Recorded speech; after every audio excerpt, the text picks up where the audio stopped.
I remember hiring a sales manager once for $10,000 a month. In the first 6 months, she was bringing in less than $8,000 of additional sales, despite intensive training and coaching. After 10 months, we unfortunately had to let her go, as she wasn't earning her keep. Now, there's a secret formula your bosses use to decide whether you get the job, whether you get promoted, or whether you get replaced. And even though they won't tell you in your face, that's the number that decides how your career turns out. And we call this formula the 4X principle. Simply put, it's how much commercial value you bring divided by how much you're costing the company. It answers the simple question: are you creating value that is at least 4 times what the company is paying you? Because if you're not, then you're potentially in trouble.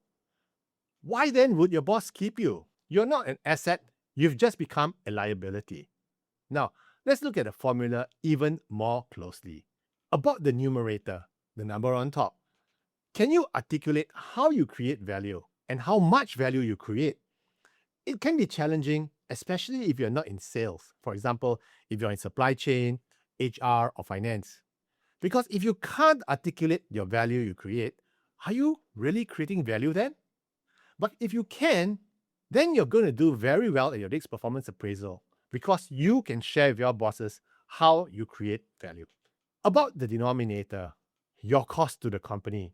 Even if you can articulate the value you bring, if someone else who's cheaper, faster, or from a cheaper country can do it at half your cost, your 4X suddenly becomes their 8X, and they become a more attractive replacement. We often get asked, Adrian, am I too expensive? The honest answer is, if you can deliver 4X, 8X, or even 20X, it doesn't matter how much you're being paid because you're a valuable asset to the company that's creating good value for the bosses. So, like it or not, you're constantly being measured against this formula, and your career longevity depends on it. So, think about it. What's your X? And how can you improve it? Come talk to us, and we can help you to articulate your X and work on how you can create more value for your company before it's too late.